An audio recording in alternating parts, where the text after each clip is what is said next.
أشهد أن لا إله إلا الله وحده لا شريك له وأشهد أن محمدا عبده ورسوله أما بعد فأعوذ بالله من الشيطان الرجيم بسم الله الرحمن الرحيم الحمد لله رب العالمين الرحمن الرحيم مالك يوم الدين إياك نعبد وإياك نستعين اهدنا الصراط المستقيم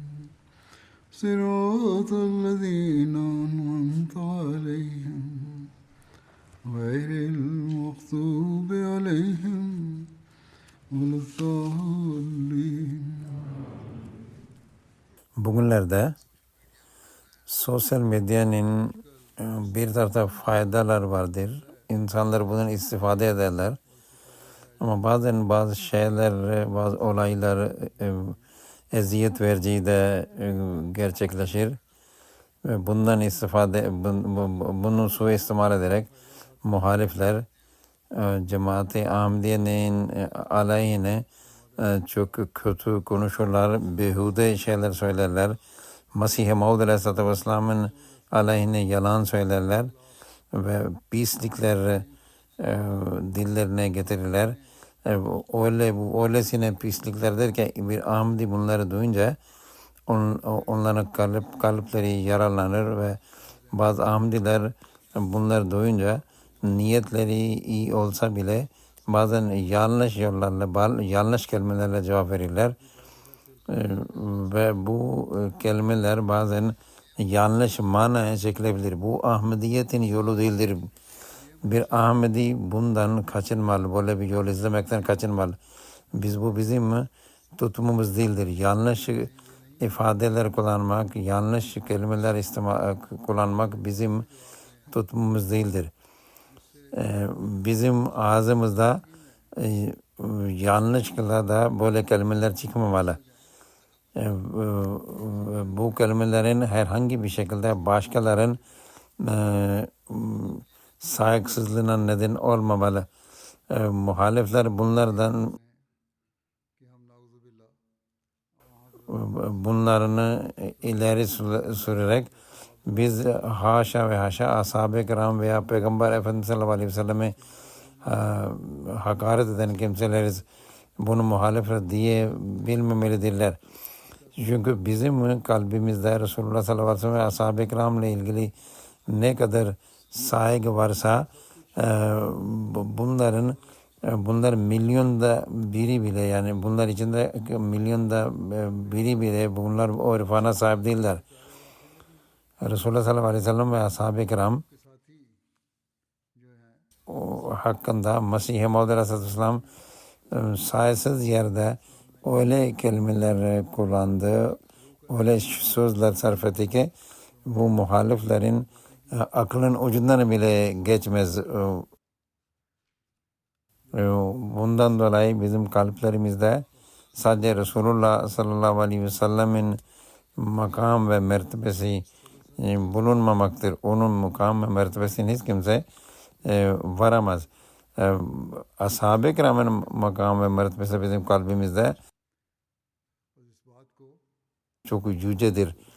Ve her Ahmedi bundan dolayı yanlış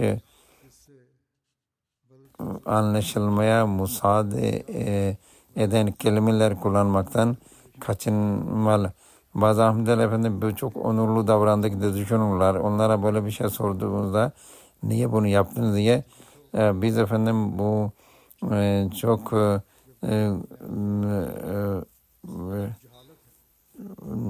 yani namuslu bir tepki gösterdik diye söylerler. Ama bunun neticesinde Mesih-i Maud Aleyhisselatü Vesselam ve Ahmediyetin adı kötüye çıkar. Mesih Muhammed diyor ki, şöyle diyor, siz sabredin diyor. Ve her zaman sabır gösterin. Bir yerde şöyle diyor. Bunlar bana küfür ederler. Ancak ben bunun hiç umursamam. Onlara üzülmem bile. Çünkü onları bu acz içindedirler ve aciz kalmalarını saklamak için küfre başvururlar. Ve onların ellerinde bir cevap yok, bir delil yok. Onun için küfür etmektedirler. O şöyle buyurur. Küfür fetvalarını ilan etseler, yalandan mahkemeler başvursalar, iftira ve buhtanlarla başvursalar, bütün güçlerini sarf etseler bile son karar kimin lehine olacağını göreceklerdir. Allah benimledir. Son karar benim lehime verilecektir.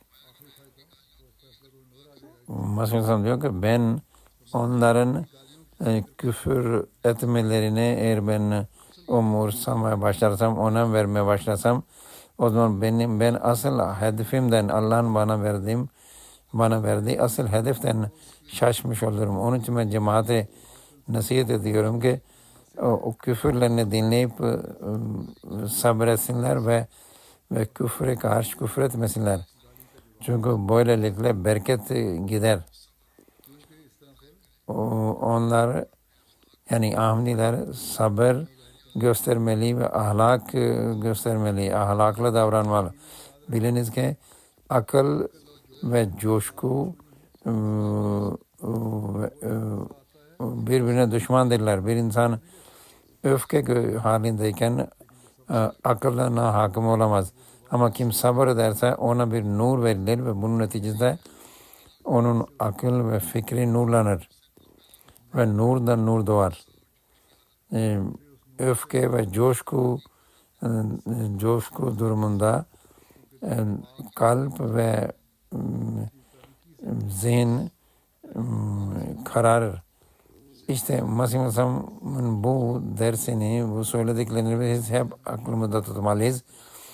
Bazı kimseler işte sözde bu alimler ve sosyal medyada cevap çalışmaya çalışanlar bu sözdeki bu alimler ve gayri Ahmedilerin sözdeki mollalarına cevap vermeye çalışıyorlar.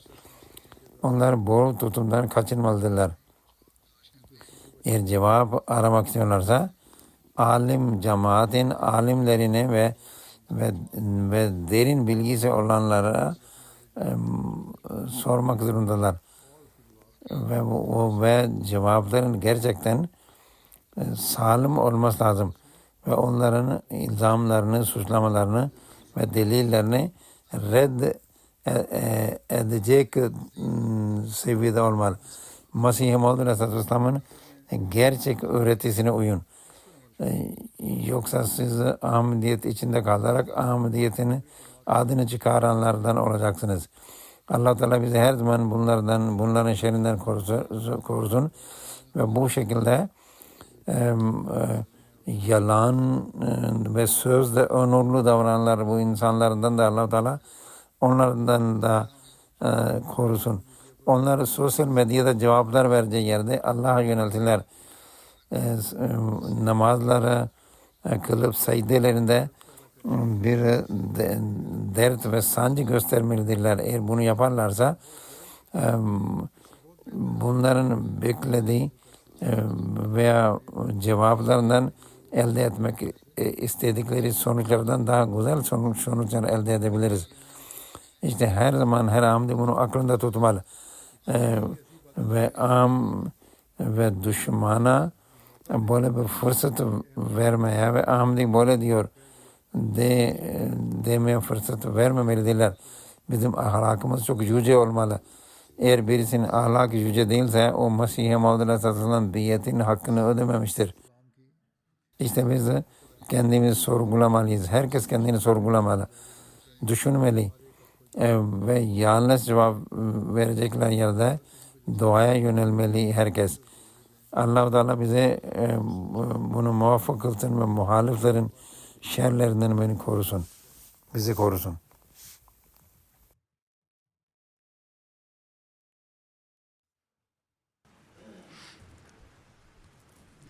Elhamdülillah, elhamdülillah, nahmaduhu ve nestainuhu ve nestağfiruhu ve nu'minu bihi ve netevekkalu aleyh ve na'udzu billahi min şururi enfusina ve min seyyiati a'malina. Men yahdihillahu felâ mudille lehu ومن يضلل فلا هادي له ونشهد أن لا إله إلا الله ونشهد أن محمدا عبده ورسوله عباد الله رحمكم الله إن الله يأمر بالعدل والإحسان وإيتاء ذي القربى وينهى عن الفحشاء والمنكر والبغي يعظكم لعلكم تذكرون اذكروا الله يذكركم وادعوه يستجب لكم ولذكر الله أكبر.